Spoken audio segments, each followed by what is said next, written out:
یعنی آپ دیکھیں کہ دنیاوی ٹیچرز میں اتنا حوصلہ ہے جو ان مولویوں میں نہیں ہے. پھر کہتے ہیں نہیں ہماری عزت نہیں ہے. بھئی عزت کرواؤ نا. اور مجھے یہ بتائیں آج تک آپ کسی آنکھ کے اسپیشلسٹ کے پاس گئے ہوں آنکھ کا علاج کروانے, اور وہ آپ کو آگے سے یہ مشورہ دے کہ یار یہ آپ کی آنکھ ٹھیک ہو جائے گی, لیکن دائیں آنکھ ٹھیک کرنے کے لیے آپ کا دایاں پاؤں کاٹنا پڑے گا,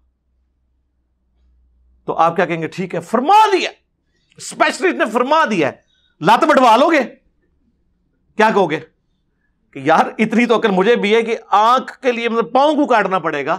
آپ کسی دوسرے کے پاس جائیں گے, تیسرے کے پاس جائیں گے تو پتہ چل جائے گا کہ ڈنگر ہے, یہی پتہ چلے گا نا.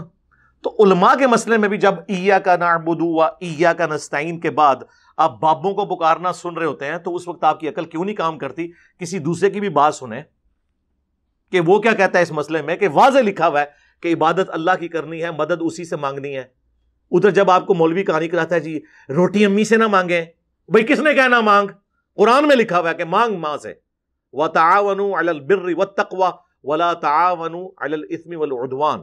نیکی اور پرہیزگاری کے کاموں میں ایک دوسرے کی مدد کرو, برائی میں الگ رہو. لیکن دعا مانگنا ظاہری اسباب تو ٹھیک ہے, دعا صرف اللہ کے ساتھ خاص ہے. بارش کون برساتا ہے؟ اللہ. ڈیوٹی کس کی؟ فرشتوں کی. تو بارش کس سے مانگیں گے؟ اللہ سے. فرشتوں سے مانگیں گے مشرک. اور یہ قرآن کا فتویٰ ہے. اَمَّن يُجِيبُ الْمُضْطَرَّ اِذَا دَعَاهُ وَيَكْشِفُ السُّوءَ وَيَجْعَلُكُمْ خُلَفَاءَ الْأَرْضِ. بھلا بتاؤ تو کون ہے جو مشکل اور پریشانی میں گھرے ہوئے شخص کی فریاد کو سنتا ہے, اس کی تکلیف اس سے دور کر دیتا ہے, تمہیں اگلوں کا خلیفہ کرتا ہے اس زمین پر. اِلَٰهٌ مَعَ اللَّهِ. کیا اللہ کے ساتھ کوئی اور معبود بھی ہے جس کی یہ کوالٹیز ہوں؟ قلیلا ما تذکرون. بہت کم ہی نصیحت حاصل کرتے ہو. یعنی اللہ تعالیٰ نے فرمایا جس کے بارے میں تمہارا یہ عقیدہ ہے نا کہ تمہاری دعا کو سن کے تمہاری تکلیف دور کر دے گا, گویا تم نے اسے رب مان لیا. ظاہری اسباب تو آپ کافر سے بھی لے لیں. بخاری مسلم میں حدیث ہے نبی علیہ السلام نے تو یہودیوں سے بھی لین دین کیا. اپنی وفات کے وقت بھی آپ علیہ السلام کی جو زرہ ہے وہ گروی رکھی ہوئی تھی ایک یہودی کے پاس. ظاہری اسباب تو اولیاء چھڑ دو, کافروں کو بھی لبو, لیکن دعا صرف اللہ ہی سے. اس طرح کون آپ کو سمجھائے گا میرے بھائی؟ یہ کیسے سمجھا سکتے ہیں؟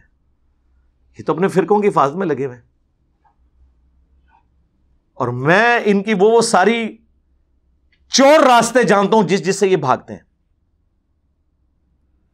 دوسری طرف صحیح بخاری میں آپ حدیث دیکھیں, شیطان نے انسانی شکل میں آ کے حضرت ابو ہریرہ کو آیت الکرسی کا وظیفہ دیا. لمبی حدیث ہے. نبی علیہ السلام نے بعد میں بتایا کہ یہ 3 دنوں سے جو مہمان آ رہا تھا نا وہ شیطان تھا, لیکن اس نے یہ بات سچی کی تم سے کہ جو رات کو آیت الکرسی پڑھ کر سو جائے صبح تک ایک فرشتہ اللہ کی طرف سے حفاظت پہ مامور ہوتا ہے جھوٹا تھا, بات سچی کی. تو ہمارے پیغمبر صلی اللہ علیہ وآلہ وسلم کی یہ تعلیمات ہیں کہ شیطان بھی اگر بات سچی کرے تو اس کی تصدیق کرو, سوائے انجینئر صاحب کے. یہ بریکٹ میں تو بات کہاں سے شروع ہوئی تھی؟ ان کی ڈگریوں کی آپ حالت دیکھ لیں, جو جس قسم کا یہ علم بیان کر رہے ہیں اور جس قسم کی یہ باتیں آ کے کرتے ہیں. علمی دلائل میں بات کرو. اگر کوئی پرائمری اسکول کا بچہ آ کے آپ کو یہ کہے کہ مولانا سورۃ البقرہ کی آیت نمبر 279 میں لکھا ہوا ہے کہ سود کھانے والے سے اللہ اور اس کے رسول کی جنگ ہے, عز و جل و صلی اللہ علیہ وآلہ وسلم, آگے سے مولانا یہ جواب دے گا بیٹا آپ پاس ڈگری ہے تو چونکہ آپ کے پاس ڈگری نہیں ہے لہٰذا میں نے قرآن کی آیت بھی نہیں ماننی. اگر یہ بات کوئی مولانا کرے تو اس کا کیا مطلب ہے؟ وہ کافر ہو گیا. قرآن کی آیت نہ مان کے اسے چاہیے کہ وہ 279 پڑھ لے, اگر لکھا ہے تو مان لے. بٹ کی سپیلنگ BAT بٹ ہے, BUT بٹ ہے, اور BUT بٹ اور PUT پٹ نہیں ہوتا. PUT پٹ کیوں ہوتا ہے؟ یہ آکسفورڈ کی ڈکشنری بتاتی ہے یا کوئی انگلش کا مولانا بتاتا ہے؟ اور آج تک کوئی انگلش کا مولانا نہیں جو اختلاف کر جائے اس بات کے ساتھ. اس کی جرت نہیں ہے کہ اپنی کتابوں کے ساتھ غداری کرے. لیکن قرآن و سنت کے ساتھ غداری کون کرتا ہے؟ ہمارے علماء. ممبر پہ چڑھ کے جو مولوی آپ کو یہ کہے کہ قرآن و حدیث ڈائریکٹ نہ پڑھنا گمراہ ہو جاؤ گے. اتنی غداری کبھی کسی ریلیجن کے ماننے والوں نے اپنے دین کے ساتھ کی ہے؟ اگر آپ کے علم میں ہے تو مجھے بتا دیں. یہی لوگ غداری کرتے ہیں. فلانا ڈگری لے کے آئے گا. اور ڈگریوں کی کیا اوقات ہے؟ تم ایک دوسرے کی ڈگریوں کو نہیں مانتے ہو, ایک دوسرے کا ایمان نہیں مانتے ہو, اسلام نہیں مانتے ہو. عرض کر دیں پھر 1905 میں احمد رضا بریلوی صاحب نے حسام الحرمین لکھی, اس کا نام رکھا حرمین کی تلوار, اور اس میں انہوں نے 5 علماء کو, جن میں سے ایک غلام احمد قادیانی دجال تھا, اور 4 علماء دیوبند کو کافر ڈکلیئر کیا, اور اینڈ پہ لکھا ان کے کفر میں شک کرنے والا بھی کافر ہے. یعنی سارے دیوبندیوں کو انہوں نے کافر ڈکلیئر کیا. اس کے جواب میں 1906 میں المحند علی المفند لکھتے ہیں, وہ بھی اپنا روح راضی کر دینے, ہند کی تلوار ایک سٹھیائے ہوئے پاگل بابے احمد رضا بریلوی پر. یہ کتاب کا نام ہے.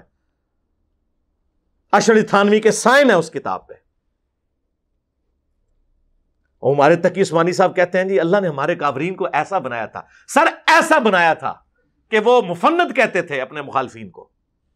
اللہ نے ہمارے کافرین کو ایسا بنایا تھا. ہمارے حضرت حکیم الامت مولانا تھانوی رحمۃ اللہ علیہ کے سامنے ایک شخص نے کہا کہ جی احمد رضا بریلوی نے تو یہ بات لکھی ہے, اس طرح کہہ دیا. آپ جانتے ہیں کہ مولانا احمد رضا خان بریلوی جو ہیں انہوں نے ہمارے اکابر کے خلاف کفر کے فتوے دیے, تو حضرت نے ڈانٹا ہوں کہ تم ایسے نام کیوں لے رہے ہو بغیر کسی تعظیمی لقب. مولوی کہتے, مولانا کہتے, مولانا احمد رضا خان بریلوی کہتے, تم نے صرف احمد رضا خان بریلوی کیوں کہا؟ وہ یعنی گویا اس کو بھی ان کی توہین سمجھا اور ٹوکا کہ ٹھیک ہے تمہارے خلاف دوسرے مسلک کے آدمی ہیں, ہمارے اوپر فتوے بھی لگائے, لیکن ہم اپنی زبان کو گندا نہیں کریں گے, ہم اپنی زبان سے ان کی توہین نہیں کریں گے. تو اللہ تبارک و تعالیٰ نے ہمارے اکابر کو ایسا بنایا کہ اپنی زبان کو ہمیشہ دائرے میں رکھیں. منو پتہ ہے کس طرح کا بنایا سی اللہ نے صحیح بنایا سی, بعد شیطان نے انہوں نے ورگلاتا سی. پیدائشی تو ہوتے ٹھیک سن. اور اشعری تھانوی صاحب کے سائن ہیں, اور تقی عثمانی صاحب کے ابا جی کے بھی سائن ہیں, ان کے بھی سائن ہیں.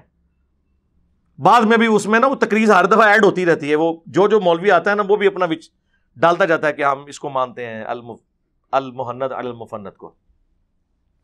وہ بہت کم مفتی ہیں جو کہتے ہیں کہ ہم ڈگری کر کے فارغ بھی ہو گئے تھے, ہمیں نہیں پتا تھا اس میں کیا لکھا ہوا ہے. میں نے تو اپنی زندگی میں اب تک, حالانکہ میں تو درس نظامی میں نے پڑھا ہے, میں نے المحند المفند کا ہمیں تو پتہ بھی نہیں تھا اس میں کیا لکھا ہوا ہے. یہ قصے پرانے ہو چکے تھے, یہ بحثیں ختم ہو چکی تھی, نئے سرے سے ایک پرانے قصے اٹھا کے امت میں آگ لگا. تو ظاہر ہے آپ کو ڈگری تو میں نے کروانی تھی نا آ کے, کہ آپ کو نہیں پتا تھا اس میں کیا لکھا ہوا ہے. وہ بہت کم لوگ ہیں, باقی ان کو پتا ہے. تو اس میں انہوں نے لکھا کہ احمد رضا بریلوی اور ان کی جماعت ایک شیطانی لشکر ہے جو ہم پر حملہ آور ہوا ہے, جس طرح شیاطین حملہ آور ہوتے تھے انبیاء پر. علماء دیوبند رضی اللہ عنہم کہا, ان پر یہ بریلوی ہوئے ہیں حملہ آور. اس میں انہوں نے محمد بن الوہاب صاحب کو خوارج کی ایک جماعت کہا, اہل حدیث کو خوارج کی ایک جماعت, یعنی دین سے خارج. اور فتاوی شامی کوٹ کیا, رد المختار در مختار پر حاشیہ, ان کا جی ہمارے بزرگوں نے پہلے ہی فرما دیا ہے. اور وہ بزرگ وہ ہے جو سانجا ہے بریلوی اور دیوبندیوں کا, کیونکہ یہ سیم حوالہ جال حق میں مفتی احمد یار خان صاحب نعیمی صاحب نے بھی لکھا کہ یہ شیطان کا سینگ ہے محمد بن الوہاب اور اس کی جماعت. یعنی بریلوی دیوبندیوں کا اس پہ ان کا یعنی ان دونوں کا اجماع امت ہے, ان کی امتوں کا اجماع, یعنی امت محمدیہ کا نہیں, ان دونوں کا, کہ یہ خوارج کی ایک جماعت ہے. ایک دوسرے کے بارے میں یہ کہتے ہیں, اور ایک دوسرے کو مسلمان ہی نہیں سمجھتے, کہتے نہیں ہم سمجھتے ہیں. میں نے ان کو چیلنج دیا ہے کہ آپ اس طرح سٹیٹمنٹ لکھ کے دو کہ ہمارے سوا جتنے فرقے ہیں نا, ہم اگرچہ انہیں گمراہ مانتے ہیں, لیکن انہی عقیدوں پہ اگر یہ مر گئے تو قیامت والے دن اپنا عذاب بھگت کے جنت میں چلے جائیں گے. کوئی بریلوی یہ لکھ کے نہیں دے گا. ہاں وہ یہ لکھے گا اگر کوئی وہابی گستاخ رسول نہ ہوا تو, اہل حدیث لکھ کے دے گا اگر کسی نے شرک نہ کیا ہوا تو. دیوبندیوں کو بھی مسلمان سمجھتے ہیں, بریلویوں کو بھی سمجھتے ہیں. جا دفع ہو جا, آج کے بعد اب دین کی بات نہ کر. جا, تیرے اس چیلنج کا بھی جواب دیتا ہوں. کوئی بریلوی ہو, کوئی دیوبندی ہو, کوئی اہل حدیث ہو, اگر انہوں نے اللہ کی ذات کے ساتھ شرک نہ کیا ہوگا, اپنے گناہوں کو بھگت کے جنت میں چلا جائے گا. یہ کیا مطلب ہے؟ تو دا مطلب ہے کہ اے وچ شرک کر رہے نے, انہوں نے تو دا مطلب ہے کہ یہ گستاخ رسول نے. یہ ان لوگوں کا حال ہے, یہ ان کی ڈگریوں کا حال ہے. پھر کوئی بات کرے گا, اور جی قرآن میں آیا جی گدھے پہ کتابیں لاد دو, تو کوئی وہ پڑھ تو صحیح, گدھے تیرے بارے میں لکھا ہوا ہے جی. سورہ الجمعہ میں اللہ نے یہود کی مثال دی ہے کہ ان کی مثال ان گدھوں کی مانند ہے کہ جس گدھے پر کتابیں لاد دی جائیں, تو جس طرح گدھا کتاب کو اپنی پیٹھ سے اتار کر پڑھ کر اس پر عمل نہیں کر سکتا, یعنی علماء یہود کہ ان کی کتابوں میں لکھا ہوا تھا کہ پیغمبر آخر الزمان صلی اللہ علیہ وآلہ وسلم نے آنا ہے, اس کے باوجود انہوں نے اپنی اس کتاب سے استفادہ کر کے اس پیغمبر کو نہیں مانا, لہٰذا یہ ان گدھوں کی مانند ہیں. جس طرح گدھے کے اوپر کتاب لاد دینا تو اس سے فائدہ نہیں لے سکتا. تو سر یہ تو مولویوں کے بارے میں ہے, یہ ان گدھوں کی مانند ہیں. یہ ان کے شوکیسوں میں کتابیں پڑھی ہوئی ہیں, جو کتاب پڑھتا ہے اسے کہتے ہیں کتاب تو پڑھنی نہیں ہے. تو یہ کس کی مثال ہے؟ ان کی ہے. ہم تو کہہ رہے ہیں بار بار کہ نہ میں وابی نہ میں بابی, میں ہوں مسلم علمی کتابی. مرنے سے پہلے اے مسلمان کر لے اس پہ غور, کتابوں کا خدا اور ہے, بابوں کا خدا اور. تو یہ کتابیں میں نے تو نہیں لکھی ہے, یہ بخاری میں نے لکھی ہے, مسلم میں نے لکھی ہے. قرآن کو آپ نہیں مانتے کیا؟ ہو جی قرآن میں لکھا ہوا ہے کہ قرآن پڑھ کے لوگ گمراہ ہو جائیں گے. استغفر اللہ. جس کا یہ عقیدہ ہے نا کہ قرآن کتاب گمراہی ہے, وہ پکا کافر ہے. یعنی آپ ایک کافر کو کہیں گے یہ وہ کتاب ہے, اس کو پڑھ کے 50-50 چانس ہے, یا تو گمراہ ہو جائے گا یا ہدایت پہ آ جائے گا. وہ کہے گا بھائی سائڈ تے رکھ, قرآن تو نہیں کہہ رہا. قرآن کہہ رہا ہے ہدی للناس وبینات من الہدی والفرقان. یہ پوری انسانیت کے لیے ہدایت ہے, صرف مسلمانوں کے لیے نہیں. اس میں ہدایت کے روشن دلائل ہیں, اور یہ حق اور باطل میں تمیز کرنے والی کتاب ہے. اور سیم الفاظ نبی الاسلام کے لیے آئے ہیں صحیح بخاری میں, محمد فرق بین الناس, محمد لوگوں میں حق اور باطل میں فرق ہے. امام حنیفہ فرق نہیں ہے میرے بھائی, شیخ عبد القادر جیلانی فرق نہیں ہے میرے بھائی. فرق وہ ہے جس کی قبر مدینے میں ہے صلی اللہ علیہ وآلہ وسلم. جی قرآن میں آیا جی سورۃ البقرہ میں یضل بہ کثیرا ویہدی بہ کثیرا. او بھائی پوری آیت پڑھ, تیرے بارے چ ہے. وہ سٹارٹ اس بات سے ہو رہا ہے. اللہ تعالیٰ فرماتا ہے, اللہ تعالیٰ اس بات سے حیا محسوس نہیں کرتا کہ وہ مچھر کی مثال بیان کرے یا کسی حقیر چیز کی. یعنی اللہ کو یہ نہیں ہے کہ میں اپنے کسی کوئی اتنی زیادہ بڑی علمی بات کر کے روپ ڈالوں. میں آسان پیرائے میں بات کرتا ہوں, کیونکہ یہ کتاب میں نے ہدایت کے لیے کتاب بنائی ہے, ایک پڑھے لکھے کے لیے بھی, ایک ان پڑھ کے لیے بھی, ایک ڈاکٹر انجینئر کے لیے بھی, ایک ریڑی بان اور موچی کے لیے بھی. تو اللہ تعالیٰ فرماتا ہے کہ ہم تو کوئی اس میں شرم محسوس نہیں کرتے کہ ہم مچھر کی مثال بیان کریں. وہ کہتے تھے نا جی سورۃ العنکبوت میں مکڑی کی مثال آئی, سورہ الحج میں مکھی کی مثال آئی. اللہ اتنا بڑا ہے, چھوٹی چھوٹی مثالیں کیوں دیتا ہے؟ جس طرح ہم پہ بھی کہتے ہیں نا یہ پنجابی دے لفظ کیوں بول رہا ہے. ہاں بھائی میرا مقصد بات سمجھانا ہے, چاہے میں پھکی بول کے سمجھاؤں, اینٹی وینم بول کے سمجھاؤں, الزامی جواب بول کے سمجھاؤں, یہ میرا رائٹ ہے. ولگر لفظ کوئی نہیں ہوگا, یہ ذہن میں رکھے. پھکی تو سارے کھاتے ہو نا, علمی آزمی والی پھکی جڑی جہلم شریف تو ملتی ہے, تو پیٹ والی جڑی ہے گولڈا شریف تو ملتی ہے. گولڈا شریف کی پھکی مشہور ہے پیٹ والی. تو اس میں اللہ تعالیٰ ہمارا ہے کہ اللہ اس بات سے حیا محسوس نہیں کرتا کہ وہ اس طرح کی مثالیں بیان کرے. اور پھر اللہ تبارک و تعالیٰ نے اس کے ساتھ یہ ایڈ کیا کہ اللہ تعالیٰ جسے چاہتا ہے اس کے ذریعے ہدایت دیتا ہے, اور جسے چاہتا ہے گمراہ کر دیتا ہے. کسے؟ وما یضل بہ الا الفاسقین. اس سے گمراہ نہیں ہوتے مگر فاسق لوگ. وہ کیسے گمراہ ہوتے ہیں؟ قرآن حکیم میں کئی جگہ آیا ہے, سورۃ الانفال میں, سورۃ الاحزاب میں, کہ جب بھی قرآن نازل ہوتا ہے نا تو صحابہ کہتے ہیں ہمارا تو ایمان ہی بڑھتا ہے, اور کافروں کی سرکشی میں اضافہ ہوتا ہے. سورہ بنی اسرائیل میں آیا کہ جب جب ہم نے آیات نازل کی ان کی سرکشی میں اضافہ ہوا. کیوں؟ قرآن کا قصور ہے؟ نہیں, نہ مان کے. جب بندے نے نہ ماننا ہونا تو اچھی بات بھی بری لگ رہی ہوتی ہے. آپ کا پولیٹیکل لیڈر مخالف پارٹی کا ہونا, اس کی اچھی بات بھی آپ کو بری لگے گی. دل مان رہا ہوگا کہ اچھی ہے، لیکن آپ کہیں گے نہیں میں نے نہیں ماننی۔ دنیا میں کہا جاتا ہے نا مثال کے طور پر کہ بارش اگر اچھے جگہ پر پڑے تو وہاں سے پھول اور سبزہ اگتا ہے، اور اگر گندگی کے ڈھیر پہ پڑے تو مزید گندگی پھیلتی ہے۔ بارش کا قصور نہیں، اس گندگی کا قصور ہوتا ہے۔ سمجھ آئی؟ وما یضل بہ الا الفاسقین۔ تو یہ آندہ کوئی بات کرے، یقین کرے اگر ہم حکومت میں ہوں نا تو ہم قاضی کو بٹھا کے ایسے لوگوں کی زبانیں کھنچوا دیں جو یہ کہیں کہ قرآن گمراہ کرنے والی کتاب ہے۔ نعوذ باللہ۔ شرم کریں، کتنا بڑا کفر بک رہے ہیں آپ، ہدایت کی کتاب کے بارے میں یہ کہہ رہے ہیں اور اس بات کو آؤٹ آف کانٹیکسٹ پیش کر رہے ہیں۔ اللہ نے کہا جو کتاب کو نہیں مانتا نا اس کی گمراہی میں اضافہ ہوتا ہے، اور جو مان لیتا ہے اس کے ایمان میں اضافہ ہوتا ہے۔ تو جس کی گمراہی میں اضافہ ہونا ہے وہ پھر کیا اعتراض کرتا ہے کہ قرآن میں مکھی کی مثال کیوں آئی؟ تو جو مان رہا ہوتا ہے وہ یہ ٹانٹ کرتا ہے اللہ کو۔ تو اللہ فرماتا ہے یہ جو میں مکھی اور مچھر کی مثالیں آئی ہیں نا یہ اسی لیے ہیں کہ چونکہ تم نے ماننا نہیں ہے، نہ مانو، گمراہ ہو، کفر کی موت مر جاؤ۔ یہ الزامی جواب کے طور پر ہے۔ لیکن یہ لوگ پھر اس طرح آؤٹ آف کانٹیکسٹ چیزیں پیش کرتے ہیں۔ تو سر تواڈے تے پھر اللہ نے شے ایسی چھڈی ہے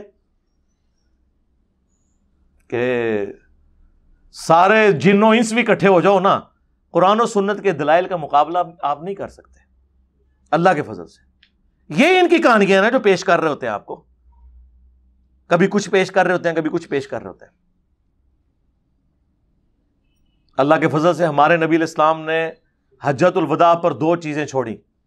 المستدرک للحاکم میں حدیث ہے، کتاب اللہ اور سنت کا مضبوطی سے پکڑ لینا، کبھی گمراہ نہیں ہوگے۔ غدیر خم پہ صحیح مسلم میں آتا ہے 2 چیزیں چھوڑی، کتاب اللہ اور میرے اہل بیت۔ کتاب اللہ کو پکڑ لینا، کبھی گمراہ نہیں ہوگے۔ اہل بیت کے ساتھ اس نے سلوک کرنا۔ اللہ کے فضل سے پوری زندگی تقریر کی، صحیح مسلم میں حدیث ہے، اما بعد فإن خیر الحدیث کتاب اللہ۔ آگاہ ہو جاؤ سب سے بہترین کلام اللہ کی کتاب ہے۔ وخیر الہدی ہدی محمد صلی اللہ علیہ وآلہ وسلم، سب سے ہدایت یافتہ راستہ محمد صلی اللہ علیہ وآلہ وسلم کا ہے۔ بدترین کام وہ ہیں جو دین میں خود سے داخل کیے جائیں، یہ تمام کام بدعتیں ہیں، تمام بدعتیں گمراہیاں ہیں، اور تمام گمراہیاں جہنم میں لے جانے والی ہیں۔ اور وصی چھوڑا قرآن، بخاری مسلم میں آتا ہے، عبداللہ ابن ابی اوفا سے پوچھا گیا نبی علیہ السلام نے کسی کو وصی بنایا تھا؟ انہوں نے کہا کہ ہمیں اللہ کے نبی علیہ السلام نے کتاب اللہ کے مطابق چلتے رہنے کی وصیت کی تھی۔ یعنی یہ کتاب اللہ کے نبی کا وصی، یہ آپ کا خلیفہ، یہ آپ علیہ السلام کی دعوت کا انسٹرومنٹ، یہ وَأُوحِيَ إِلَيَّ هَذَا الْقُرْآنُ لِأُنذِرَكُمْ بِهِ وَمَن بَلَغَ۔ اے نبی تم فرما دو قرآن مجھے اس لیے وحی کیا گیا کہ میں اس قرآن کے ذریعے تمہیں تبلیغ کروں، تمہیں ڈر سناؤں آخرت کا، اور جس تک یہ کتاب پہنچ جائے۔ احادیث ہماری ریفرنس کتاب ہے، ٹیکسٹ بک ہماری قرآن ہے۔ تو وہ اللہ کا شکر ہے اب عوام ان سے خود پوچھے گی کہ بتاؤ کہاں لکھا ہوا ہے۔ ہم ہی لوگوں کو یہ کہہ رہے ہیں کہ علماء سے جا کے پوچھو۔ اس پلیٹ فارم کے علاوہ کوئی پلیٹ فارم کوئی روئے عرض پہ موجود ہے جو یہ کہتا ہو کہ ساروں کو سنو، پھر ہمیں بھی سنو اور فیصلہ کرو؟ یار اتنا حوصلہ کس میں ہوتا ہے؟ ان میں سے کوئی کہتا ہے، سارے یہ مل کے کہہ رہے ہوتے ہیں انجینئر کو نہ سنو۔ کیوں کہہ رہے ہوتے ہیں بھائی؟ اتنا ڈر آپ کو کیا لگ گیا؟ ہم نے کبھی کہا کسی کو نہ سنو؟ مجھے یہ یقین ہوتا ہے کہ جب آپ کسی اور کو سنیں گے تو آپ کو یقین ہو جائے گا کہ ہم جو ان کے بارے میں کلیم کرتے ہیں نا کہ پورے جی ظاہر ہے پورے نے جو سکول نہیں سن پڑھ دے، ماں پیو نے کہا ہے پڑھنے جو کہتے نہیں، انہوں نے مدرسے چ پاؤ، پھر اس قسم دی ان پٹ جس طرح کی آؤٹ پٹ بھی اسی قسم کی نکلے گی نا۔ لوگ کہتے ہیں جی وہ مدارس کی آؤٹ پٹ مولانا مودودی اور ڈاکٹر ذاکر نائک اور ڈاکٹر اسرار اور احمد دیداد، یہ لوگ کیوں نہیں ہوتے؟ وہ سارے ادھر جو آگے ہوئے ہیں، ادھر تو وہ جائیں گے جو آپ نے جس قسم کے لوگ ڈالے ہیں، تو پھر آؤٹ پٹ اس قسم کی نکلے گی۔ تو اس میں عوام کا بھی قصور ہے۔ تو آندہ جب کوئی اس قسم کی بات کرے تو سب کو یہ کہا کرے کوئی علمی بات کرو، ٹھیک ہوگا جی؟ صلو علی محمد وآل محمد، اللہم صلی علی محمد وعلی آل محمد واصحاب محمد اجمعین الی یوم الدین۔